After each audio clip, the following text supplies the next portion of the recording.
You guys will find that you have passions, and having a passion is a gift. I think we all have passions, and you don't get to choose them. They pick you, but you have to be alert to them. You have to be looking for them. And when you find your passion, it's a fantastic gift for you because it gives you direction, it gives you purpose.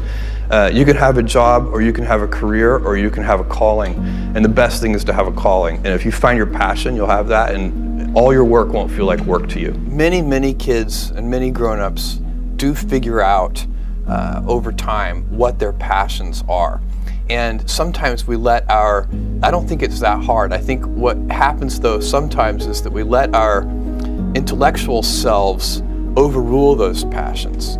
And so that's what needs to be guarded against. My job, one of my jobs as the leader of Amazon, is to encourage people to be bold.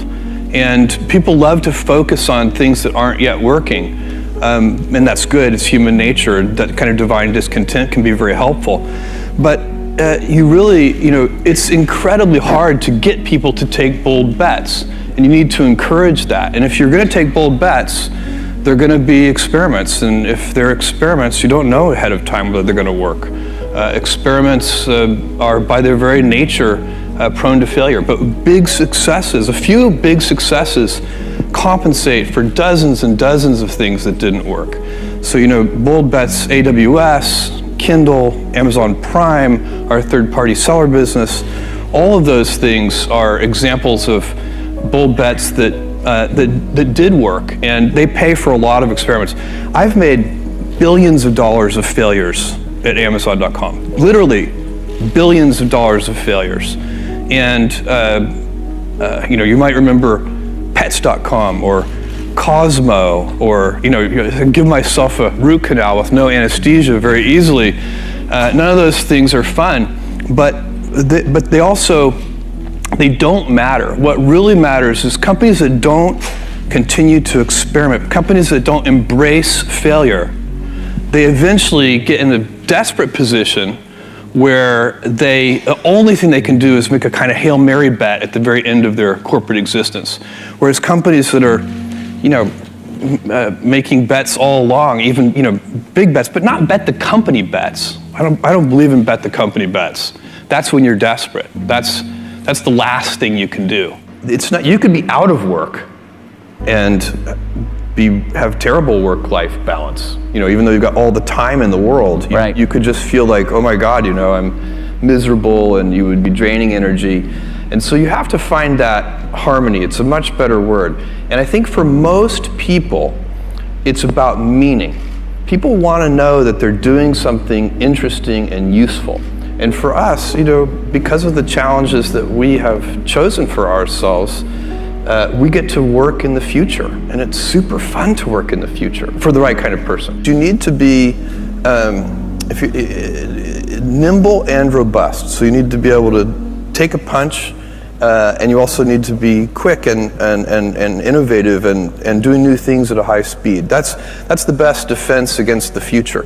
And you have to always be leaning into the future. If you're leaning away from the future is going to win every time. Never, ever, ever lean away from the future. We all have adversity in our lives. I doubt if you really, if you know somebody, any friend or anybody that you talk to, there's no lack of adversity, and by the way, that's good, because it's what teaches us how to get back up. You fall down, you get back up. It always happens.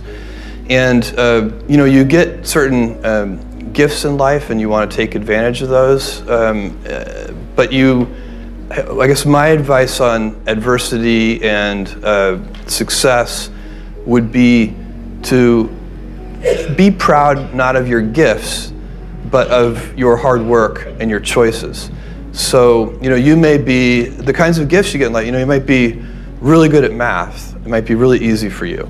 That's a kind of gift. But practicing that math and taking it to the next step, that could be very challenging and hard, and take a lot of sweat. That's a choice. You can't really be proud of your gifts because they were given to you. You can be grateful for them and thankful for them. But your choices you choose to work hard. You choose to do hard things. Those are choices that you can be proud of. Being an inventor requires, because the world is so complicated, you have to be a domain expert. I mean, in a way, even if you're not at the beginning, you have to learn enough so that you become a domain expert. But the danger is once you become a domain expert, you can be trapped by that knowledge. And so inventors have this paradoxical ability to have that 10,000 hours of practice and be a real domain expert and have that beginner's mind. Have that look at it freshly, even though they know so much about the domain. And that's the key to inventing. You have to have both. And I think that is intentional. I think all of us have that inside of us, and we can all do it, but you have to be intentional about it. You have to say, yeah, I am going to become an expert, and I'm going to keep my beginner's mind. You can't skip steps. You have to put one foot in front of the other. Things take time. There are no shortcuts.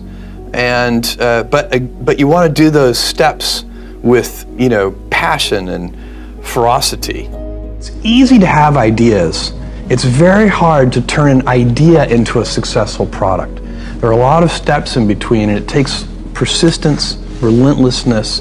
So I always tell people who think they want to be entrepreneurs, you need a combination of stubborn relentlessness and flexibility. And you have to know when to be which. And basically you need to be stubborn on your vision, because otherwise it'll be too easy to give up. But you need to be very flexible on the details, because as you go along pursuing your vision, you'll find that some of your preconceptions were wrong, and you're going to need to be able to change those things. So I think taking an idea successfully all the way to the market and turning it into a real product that people care about and that really improves people's lives is a lot of hard work. Don't try to chase what is kind of the hot passion of the day.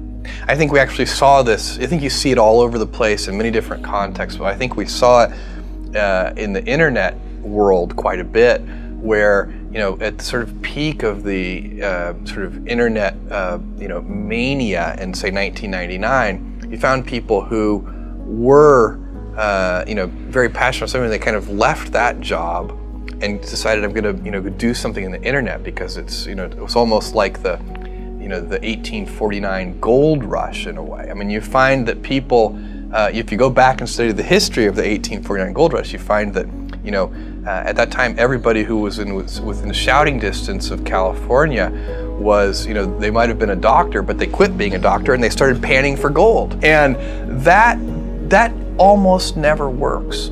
And even if it does work, according to some metric, financial success or whatever it might be, I suspect it leaves you ultimately unsatisfied. So you really need to be very clear with yourself.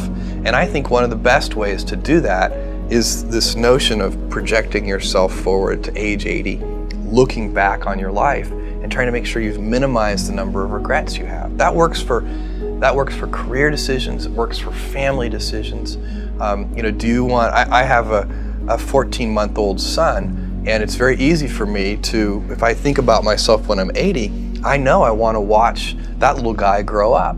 And so I don't want to be 80 and think, shoot, I missed that whole thing and I don't have the kind of relationship with my son that I wished I had, and so on and so on. So if you think about that, so I guess another thing that I would recommend to people is that they always take a long-term point of view. And I think this is something about which there's a lot of controversy. There's a lot of people, and I'm just not one of them, believe that you should live for the now. I think what you do is you think about the great expanse of time ahead of you and try to make sure that you're planning for that in a way that's going to leave you ultimately satisfied. So this is the way it works for me. And I mean, everybody needs to find that for themselves. So I think there are a lot of paths to satisfaction, and you need to find one that works for you.